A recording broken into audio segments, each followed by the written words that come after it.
আসসালামু আলাইকুম।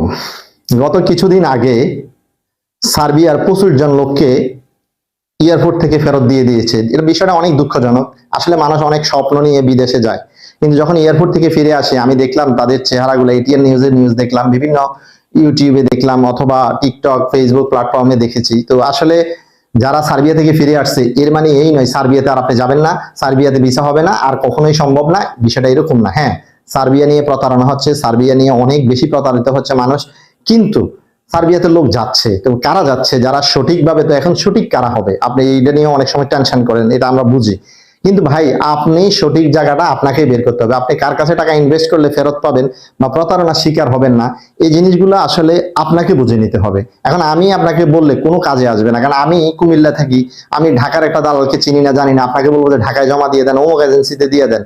অনেক এজেন্সি প্রতারণা করে, আবার অনেক এজেন্সি খুব সুন্দরভাবে কাজ করতেছে, বিভিন্ন এজেন্সি। এখন সেটা আপনাকে সঠিকটা বের করে নেওয়ার দায়িত্ব আপনার। আমরা আপনাদেরকে শুধু বলবো যে এই জায়গায় এই সমস্যা হচ্ছে, ওই জায়গায় ওই সমস্যা হচ্ছে।